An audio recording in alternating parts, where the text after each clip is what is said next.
Hey friends, welcome back. My name is Emily. I am a new CC parent, a new CC tutor. This is my first year. I tutor the Abecedarians, and today I'm going to share with you what we did for new grammar, for review, and tin whistle. And I'll have everything time-stamped in the description for you to easily get to it. For new grammar, the first thing we do is geography. We have the maps already laid out on the tables when the kids come in.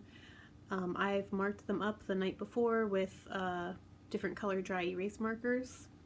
And so today we started the kids off with Q-tips. Everyone got their own Q-tip. I said, today we're learning about the Byzantine Empire. Can you say Byzantine Empire? And they said Byzantine Empire. So the first place we're going to look is Rome. Rome is a pink heart. Can you point to Rome and say Rome? And so they found the pink heart and pointed to it and said Rome. And once everyone pointed to it, I said, okay, now you can erase Rome with the Q-tip. We went through each one that way, just in case you want to know. I used, for Athens, I did an orange triangle. For Ephesus, we did a green circle, and when we did Ephesus, I asked them if they recognized the name Ephesus from our song earlier this year, Temple of Artemis at Ephesus. So just reinforcing that. For Constantinople, I did a blue square, and for Antioch, I did a purple star. And I did do Antioch on the big map of Africa as well as in the little square part on the map. I think it's really hard for them to conceptualize the idea of zooming in on the map, so that's why I did it both places. And I used this sheet. I printed it off from CC Connected. I'll put the link in the description. It's easy for me to hold this to be able to reference the locations because I don't have the locations memorized, and I'm also looking at them upside down when I'm looking at the kids' maps. So this is really helpful, and I used this the night before to help me mark up the map too. So then we went back through all the places we used our little safari animals. Each kid got to pick the one they wanted. Luckily, none of them wanted the same one. We just moved our animals around to the different places on the map, and they repeated after me as we did that. Next we did timeline. The kids get out their snack during this time, and I go around and show them the cards and say the name of the card. So the first one, Norman Conquest and Feudalism in Europe. I say it, they repeat it after me, I show them all the card, and then I put this card up on the board, and I do the same for every card and put them up on the board in order. Then I play the song once and I point to the cards on the board as we play through the song, and then each kid gets a chance to come up and take a turn pointing to the cards as we go through the song. And then next we did our science. Science today was parts of a flower. I used this visual I got from CC Connected. So first I asked the kids if they knew any parts of a flower.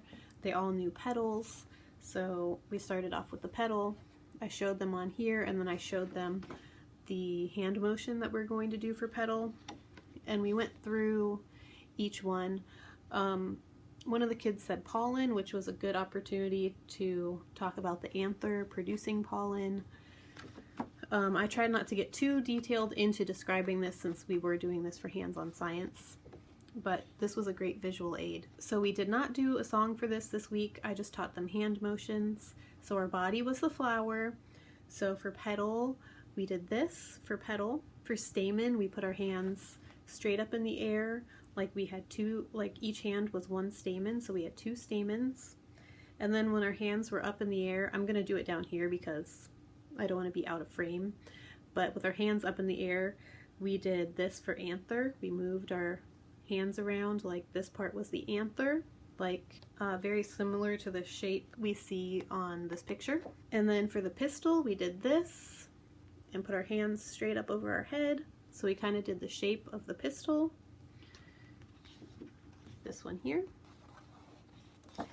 And for the sepal, we put our hands straight down at our sides and we put our hands out like this, but straight down. We went through those motions 4 times, and then I quizzed the kids to see if they could remember the names of any of the parts, or I would say the names and see if they knew the hand motions. Next we did math. I felt like math went really long today because the numbers were so big. So I really just focused on saying the numbers clearly. So first I pointed to the numbers on the board and I said them clearly while the kids listened. And then I went through and did the same thing again, but I said the number and then the kids repeated. And they did really good at that, especially with these bigger numbers. And then I had 2 kids roll the silly dice for the body motions we could do for the song. So the song plays it, if you play the song through once, you get the numbers twice. So for the first round of numbers, we did 1 motion, and the second round of numbers, we did another. Then we had 2 more kids roll the silly dice, and we did the same thing again. So we sang the round of numbers 4 times, the song twice, if that makes sense. The things I wrote on the silly dice are kicks, superhero, sea stars. For sea stars, we jump, kind of like jumping jacks. We put our hands up in the air and our legs out. Flamingo, we just stand like a flamingo. And then we have a penguin waddle and karate chops. The first 2 we got today were karate chops and kicks, and that was kind of dangerous. We had to stay in our spaces because 4 and 5-year-olds. Let's see, next we did Latin. So for Latin, the first thing I did was review the way that we pronounce the endings.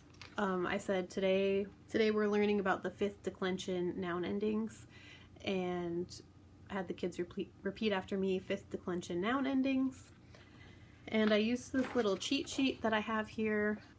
This is part of a printable pack I got from Etsy. I will link it in the description. There's lots of like neat coloring pages that come with it. I don't think that this cheat sheet always matches the pronunciation that they use on the app, so I don't always use it, but today it worked. So yeah, so we have ace, like the ace, the card, AE, like the letters, and then M, like gem, and then A, like the letter A, ace, a rum, like a drum, abus, abus, octopus, abus. This one was a little hard for me, but I just said abus. But it's a babe and an octopus, and then same ones down here. So we reviewed the pronunciation, everyone got their little finger puppets, and we went through the song. So for the singular endings we use this guy, and for the plural endings we use this guy. And I have them on my fingers too, and I just move my finger by where we are on the board. Even though the kids really aren't looking at the board, it still may somehow reinforce the writing and the sounds. I'm not sure, but I still do that. As we go through the song, I just point to where we are on the board using my little monsters. So next is history. For history, I read through the sentence and used the timeline cards that they recommend in the Foundations Guide for visual aids. So as I read through the sentence, when I came to a visual aid that corresponded to that part of the sentence, I showed the kids and talked a little bit about what was on the card. Like for example, this one, if the kids just looked at it, they wouldn't know that that is Constantine sleeping in the tent. So that's what I showed, kind of explained it a little bit. And as I was showing them the cards, I was also teaching them the hand motions. So let me tell you what we did for the hand motions. So first, for the H-I-S-T-O-R-Y part, we just clapped H-I-S-T-O-R-Y. We put our hands up like a Y. Emperor Constantine, stop. And then for the rest of the next sentence, we did punches in the air for the persecution of Christians. So the persecution of Christians in the Eastern Roman Empire in AD 330, he moved. And we pushed to the side like this for moved. he moved. And then for the next part of the sentence, we moved our hands like this, like things were moving. So he moved the capital to Byzantium and renamed it Constantinople. And then for Emperor Justinian's code, we did this like gavel for a law and judge. So Emperor Justinian's code became a model for legal systems. History. The Byzantine Empire lasted, and then we went until, and we did this for Ottoman Turks captured Constantinople in 1453. We were doing this like we were pulling a rope, like we were capturing somebody. And that's it. Those were the hand motions we did. We only listened to the song twice because it was so long and we were already late on our time. The last thing we did was English, prepositions. We always review our preposition definition. So we say a preposition relates a noun or pronoun to another word. And I teach the kids hand motions for this. So for under, we did under, and then underneath. Until, we pointed to our watch like we're waiting until something happens. Up, with one hand we pointed up. And then upon, we put both hands up and did this like we were putting something up on a shelf, upon a shelf. And we just did those hand motions 6 more times, and each time we did it faster, faster, faster. Okay, so next we did review. For review, the first thing we do is the preposition song. So I just play the preposition song, I choose a line leader, and the kids play follow the leader around the room as we listen to the preposition song. Then after that we did geography. We reviewed the geography we did today, and then we also reviewed ancient Greece and the Roman Empire. And that handout that I showed you earlier is really helpful for me during review too. The kids get 1 M&M for each empire that we review, so by the end of it they'll have had 3 M&Ms. So for the Byzantine Empire, we put the M&M down and we moved it to all the different locations, and after they moved it all around, they got to eat it.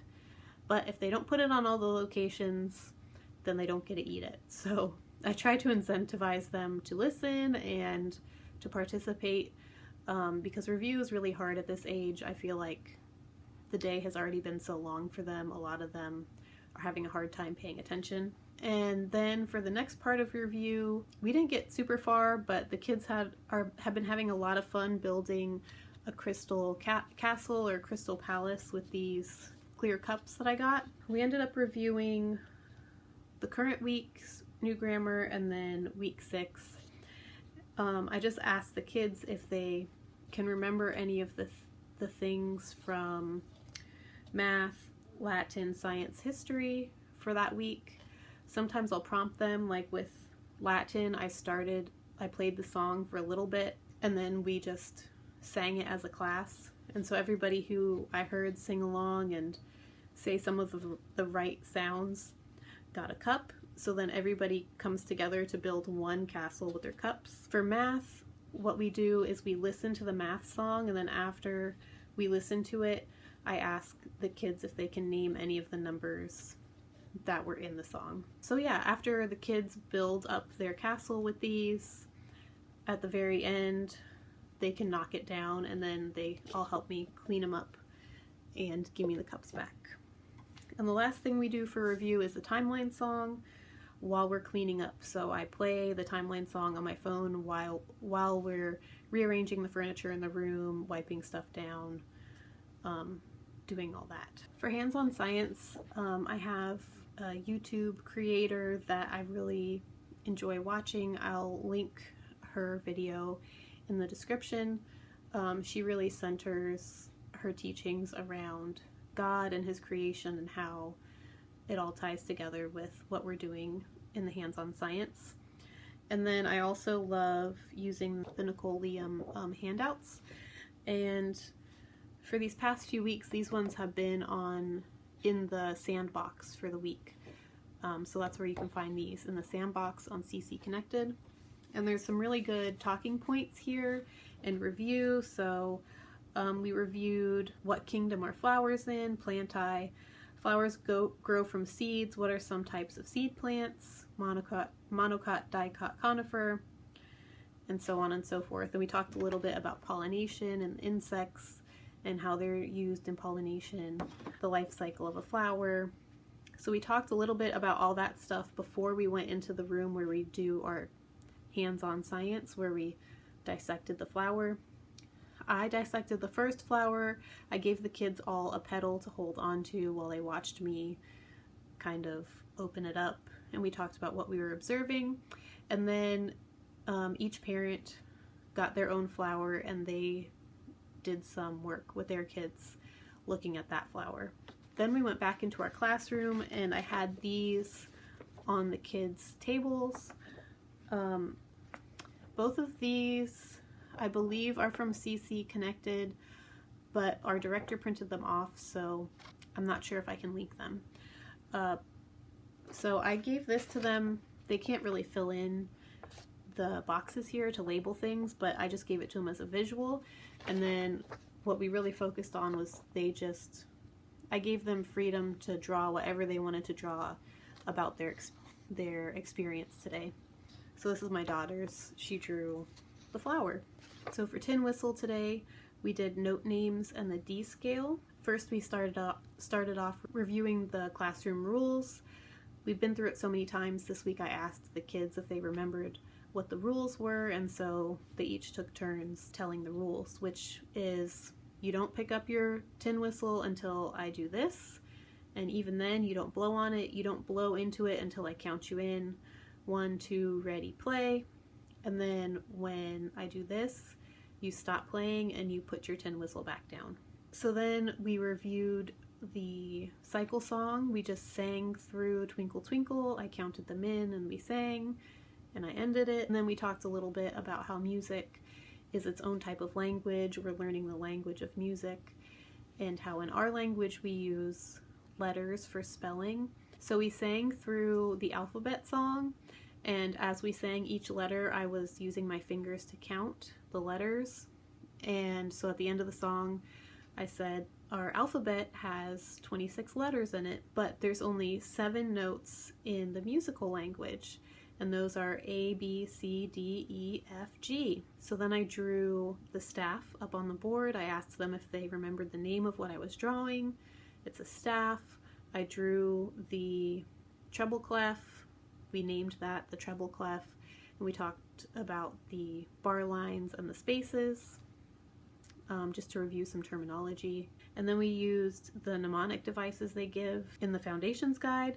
So when a note is on a line, every good boy does fine. So I drew the notes on the lines, labeled E, G, B, D, F, and then we did the same thing for when a note is on a space, it spells the word face. And then I went back and forth between them on the board to go through the alphabet. So we went E, F, G, A, B, C, D, E, F. So then we got out our ascending D scale. I showed the children there's a staff line on here. I asked them what they noticed about the notes. We talked about how these are whole notes, how they start at the bottom and go up to the top. I kind of did a example with my voice of how a note down here is low like this, and then as the notes go up they get higher like this. And then we talked about how these are how many the black holes here are how many fingers are covering the holes on the tin whistle. And so when you're covering all the holes, it's a lower note, and when you're not covering any holes, it's a higher note.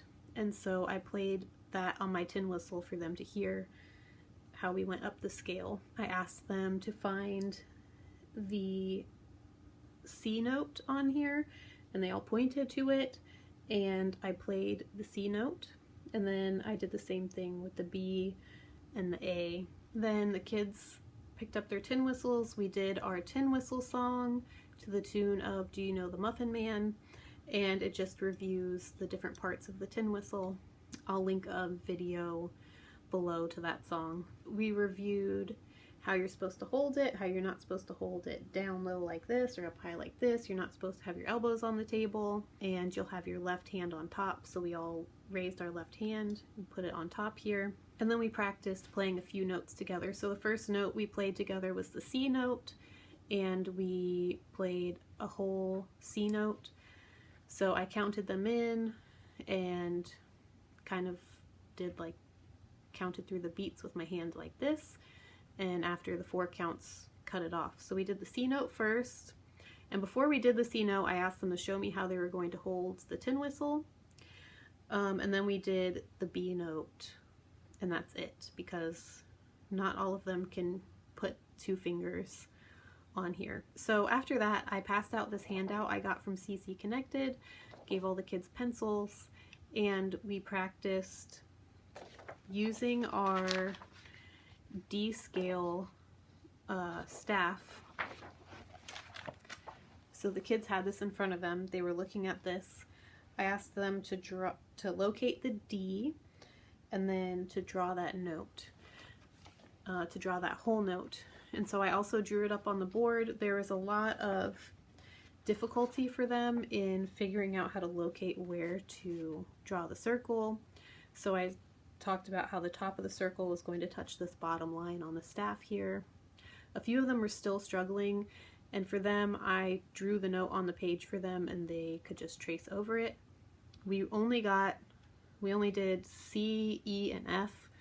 That's as far as we got, but that was still really good, and I was encouraging them that they were writing music. And that's all we did for a tin whistle. So I hope this was helpful for you guys.